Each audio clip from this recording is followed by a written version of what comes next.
When I was about 6 years old, maybe, I attended graduation at the College of Saint Benedict, and I was the first in my family to go to college. I grew up in a small town with only 9 girls in my class. Grew up in kind of a blue-collar working family. I knew in my heart that college was where I was meant to be.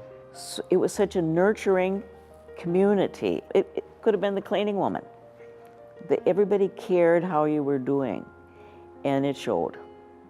And it felt safe.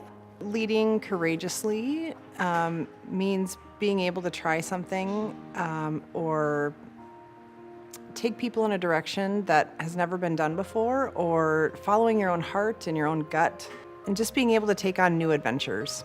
Campus ministry had a program called Ojos Abiertos, Open Eyes. So then I chose Haiti, and so it was actually St. Ben's that paid for my flight down there.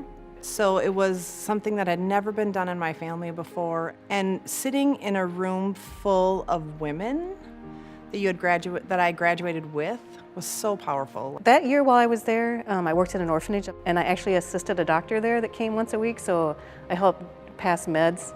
But I was an English major from St. Ben's, so it was like an introduction to medicine, sort of.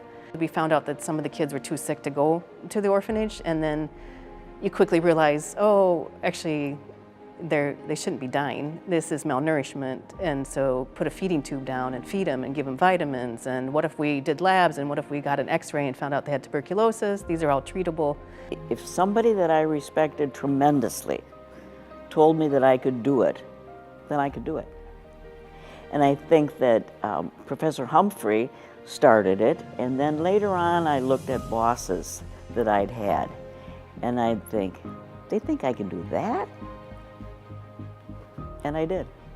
So trying a new career to me felt like that was a big step, and a media specialist in a school is considered a leader. You just sort of did whatever they told you had to do, and yeah, and then I ended up thinking maybe I'd want to do medicine. That career move was sort of embracing that, okay, I'm going to be a leader in a school, I'm going to do it with courage, I'm going to try things in the library that nobody has ever tried before, and just doing it with passion and confidence. At that point, I was the first woman ever in the county attorney's office. And I was the first woman judge north of Anoka. The next big trip for me was after the earthquakes in 2010. I hadn't been there in 20 years. Head of maintenance said to me, Teresa, don't you remember me? And I said, I might. I said, what's your name? He just said, I'm Jean-Marc. I know you, Jean-Marc. He was one of the teenage boys that we had at the orphanage. But I didn't recognize him because 1989 to 2010, so now he had grown up and he was now the head of maintenance for the hospital. So he recognized me though and remembered me. But yeah, I think they were very happy that I had come back and I hadn't forgotten them. I don't know, I mean, to me it means you're trying your best and you're taking other people along with you. And that's the leading part.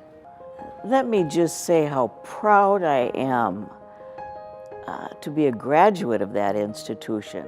It's just a great feeling to be one of them.